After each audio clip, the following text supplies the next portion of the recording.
You and your spouse can simply lounge on the floor, the department head stated, slyly grinning at Mike.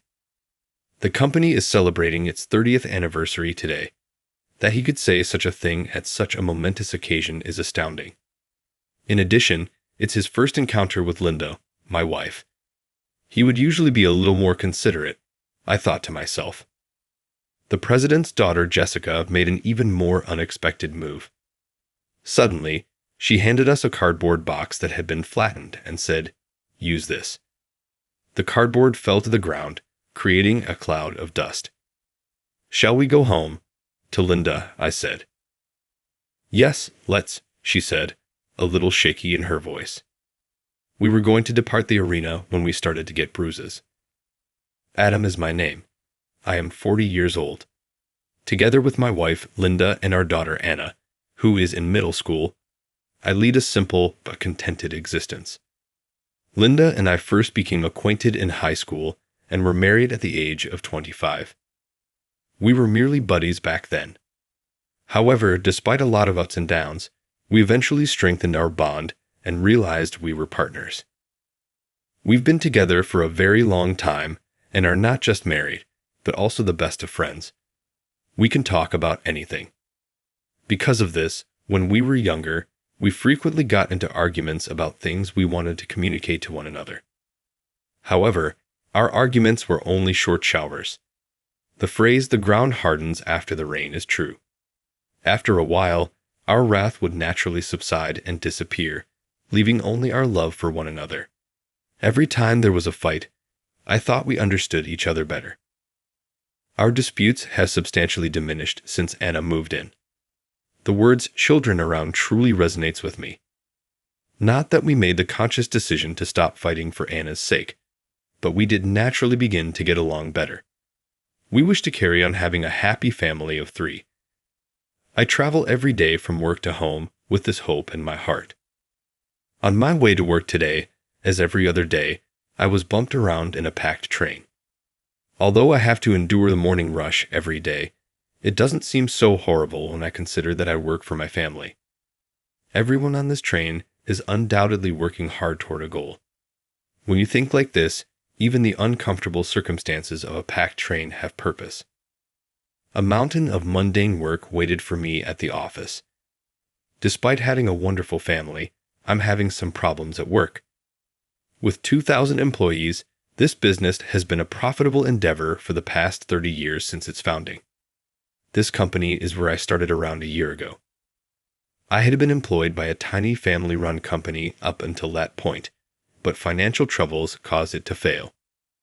These days, with small firms collapsing one after another as a result of the dire economy, losing your job abruptly is a prayer answered. However, I never imagined that would occur to me. My initial thoughts were of my family when everything happened. Linda took on multiple part-time jobs after I lost my work to help support us until I was able to secure a new job. Although I appreciated her help, it was difficult for a person in their late 30s who had only previously worked for small businesses to obtain a new position. I even thought about asking Linda to take Anna and return to her parents' home at one point. It appeared like Linda's parents, who are well off, may benefit more from my absence. I questioned whether her divorcing me would make them happier. But when Linda found out what I was thinking, she became even more upset with me. "Don't decide on our happiness," she cried out. Her unexpected wrath surprised me, but then she softened. "We 3 make up our family. It's what brings us joy. I'll be there for you no matter what if you're in danger. Thus, never again discuss breaking up." Linda's soft face also conveyed a hint of sadness. I began looking for a new career after feeling incredibly guilty for causing her such anguish. That was the moment Mr. Thompson, the president of the business I work for now, approached me. He had been my father's close buddy since college and appeared to have continued to watch after me even after my father passed away. He offered me to join his company after learning that the one I had worked for had filed for bankruptcy. This was my chance to get a work again, even at a big company, something I had never even dared to aspire for. I decided to accept the offer right away. However, I quickly discovered that big businesses had high standards. Everyone else had further education, unlike me, who began working immediately after high school due to the death of my father, the primary provider. They were stoic in temperament and extremely proud of their work. Mike was one of them, a prestigious department head in his early 30s, and he was quite hard on me, a non-degree holding man, assigning me menial jobs. I don't know how a middle-aged man with a low education managed to get into this company, but don't get in our way, he stated on my first day. I simply nodded understandingly and discreetly accepted President Thompson's invitation to join this company, as it was a secret. It was annoying, but I had to keep telling myself it was useless to get hung up on such small-mindedness. I made the decision to put in a lot of work for my family. But Mike was treating me worse and worse every day. He whined no matter what I did. He called me by a nickname instead of even using my name. Adamni, before I return from lunch, please copy these documents for everyone. Make me a hot cup of coffee when I get back, please. Yes, sir, he'd reply. As you please, I answered. Mike's instructions also governed this reaction. I couldn't even respond using my own words. It was awkward and embarrassing at first, but after a while I grew accustomed to it and inadvertently began addressing him as sir, akin to a butler. It's scary, but learning to adapt is a necessary survival skill. The looks on Linda and Anna's faces when they got home made everything worthwhile, no matter how bad things were at work. I even began to consider Mike's harassment as something I had to put up with from my family at some point. The daughter of Mr. Thompson, Jessica, entered my life just as I was starting to get acclimated to Mike. It appears that she began dating Mike and began to visit our department more frequently. The youngest daughter of the president, Jessica, likewise began referring to me as Adamni whenever she saw me. It was extremely taxing to be called that by a 30-something lady who happened to be the youngest daughter of the president, but she was even more untouchable than Mike because of her position. I smiled back every time I was called Adamni, since of course I couldn't say I didn't like it. I told myself in my heart that it was all for my family. For the sake of my family, I was ready to laugh off any negative emotions. Jesus and I are getting married, no matter what. We're intending to make the announcement during the company's next anniversary celebration, but I thought I'd let you know ahead of time so you could get ready with a gift, Mike added. Jessica laughed as she added, Don't let Adamni celebrate on our behalf. That truly is depressing. He's clearly not happy, and you can't celebrate others until you're happy yourself. His face alone tells you everything. My first thought was, that's not true. My family is really loving, and I'm really content. I realized that I was yelling this more frantically than I had meant to. When they saw my response, they exchanged a look and started laughing. Dude, what's up with that distraught expression on your face? Your family is not loved by you. To endure daily mockery at work, all you have to do is believe it, Mike remarked. My pulse raced as soon as I heard what he said. If your cherished family witnessed how you are at work, I wonder what they would say. Jessica held Mike's arm and added, If it were me, I would feel bad and think it's best to quickly divorce such a pathetic, unreliable husband and find someone else. As they walked away, the two of them leaned in close to each other and laughed mockingly. I could still see Linda and Anna, even if their words had broken me to my core. I usually would have hurried home to greet Linda and Anna, but I walked with a heavy gait that day. I stood in front of the door for a while to gather my thoughts so that my family wouldn't see me crying, and then I opened it. Welcome home, Linda smiled and said to me. However, she gasped in shock as soon as she saw my face, saying, Dad, you're smiling so much. Has anything enjoyable occurred? Despite what she said, I appeared a little nervous, as though my forced smile had come off as forced. I ended up forcing a smile that turned into an awkward laugh because I felt like I was trying so hard not to let my family know what was really going on in my heart. Linda saw, of course, and said, "Did something happen at work?" with a serious expression. I wanted to tell them that it was nothing to worry about, but I was unable to resist. "What's not right?" She looked at me, shocked, and said, "Are you okay, Dad?" Linda gave me a startled look as she gazed at me. Their faces began to fade in front of me at that same moment. I became aware that I was crying. Linda smiled kindly at me. "Could you please tell me what occurred at work? I support you. I'm sure you can trust me." Inspired by her remarks, I confided in Mike and Jessica about what I had been going through. Linda thanked me for sharing while listening in silence. My heart felt lighter after speaking with her, and I could grin sincere once more. "I'm relieved you're back to your typical self," Linda remarked, observing Anna's content expression. "I apologize for making you worry." "You're not required to apologize. It's okay to worry. It demonstrates that the person is making an effort, but please don't go overboard. You also need to take it easy," she suggested. Her statement shocked me. Since when had she grown up so much? My wife and kid helped me realize what was going on, so the following day I returned to work with a clear head. "Hey Adamni, fetch the garbage. The trash can is overflowing."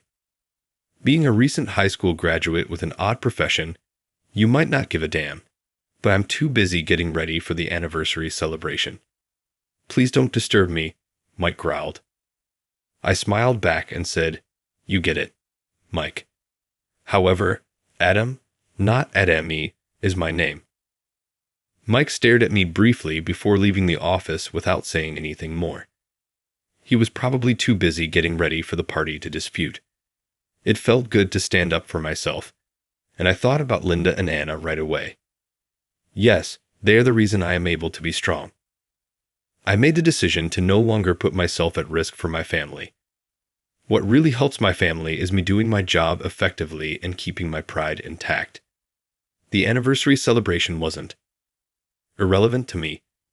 Mr. Thompson himself extended the invitation to me. He also extended an invitation to Linda. I consider Adam to be a son. Thus, I appreciate Linda helping you as a wife. I hope you both have fun at the party. It's also a way for me to show my appreciation," he stated. In actuality, Mr. Thompson's mediation between our families made our marriage feasible. I went straight from high school to work after my father passed away in order to help my ailing mother. At first, Linda's parents weren't sure they should let their daughter to with someone like me. I recognized their viewpoint. They naturally didn't want anything bad to happen to their well-adjusted kid. If her parents didn't approve, I was prepared to give up. But Linda refused to leave me, and our discussions about marriage caused tension in her relationship with her parents. Mr. Thompson, feeling both guilty and powerless, offered his assistance. "I consider Adam to be a son. Let him marry Linda, please." I attest to his moral fiber. He personally visited Linda's parents in an attempt to convince them. His powerful remarks, which came from a reputable person, had a significant impact. In addition to approving our union, Linda's parents promised to cover the cost of the nuptials. Though I was truly delighted to have her parents' approval, Linda wasn't happy with their abrupt shift in perspective. "You're the biggest softie in the world. One of your strong points is that, but occasionally you should speak out for yourself," I answered. "You ought to show your parents greater appreciation. They are not here to stay. Conflicts should be avoided wherever possible." Mr. Thompson grinned and remarked, "You two get along really well," after hearing us. "I'm happy I could facilitate your reunion." We exchanged a few awkward glances with one another. I recall that particular instance. We sincerely owe Mr. Thompson a great deal. The company's 30th anniversary party was set for the next day. We left Anna with Linda's parents and made our way to the venue, keeping in mind that she is still a middle school student. It had been a long time since our last solo outing. When Linda first arrived at the party location, she appeared a little uneasy due to the joyous occasion. She does, however, come from a decent family, so this wasn't her first experience in such an environment. I had other thoughts and was more concerned with feeling uncomfortable there myself.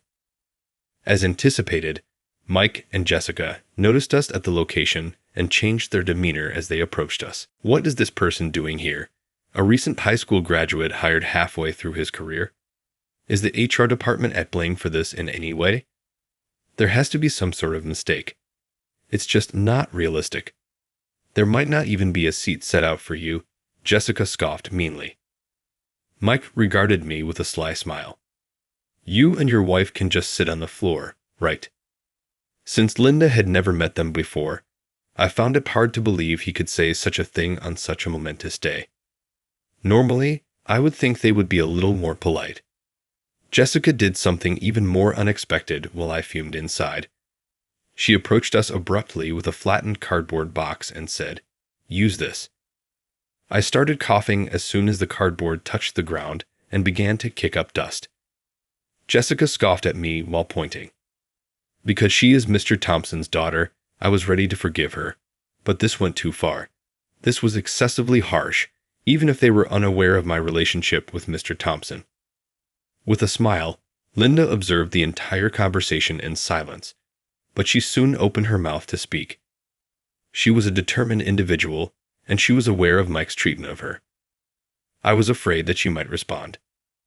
However, Linda received us calmly and with grace. I apologize for the introduction's delay.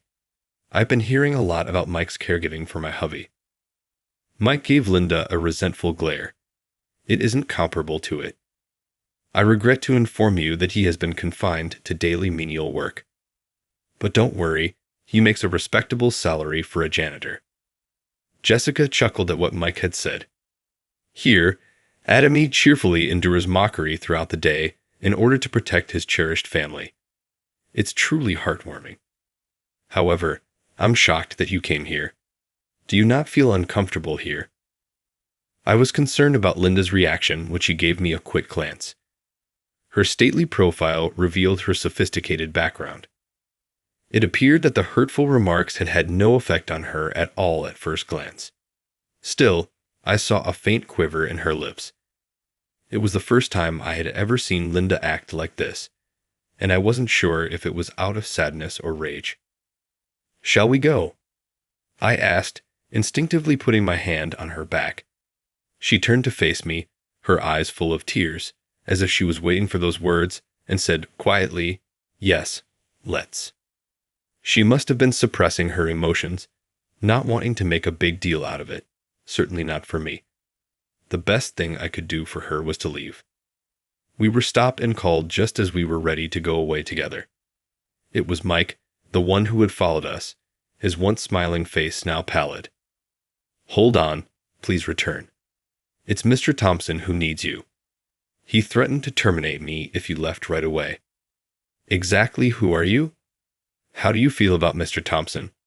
He let out a gasp.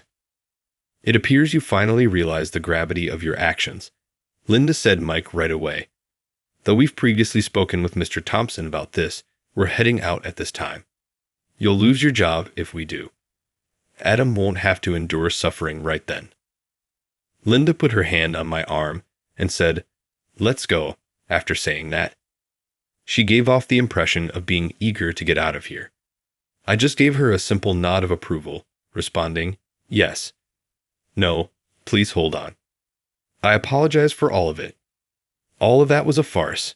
I didn't think you would be serious about it." Mike begged. Subsequently, Linda abruptly pivoted with remarkable intensity.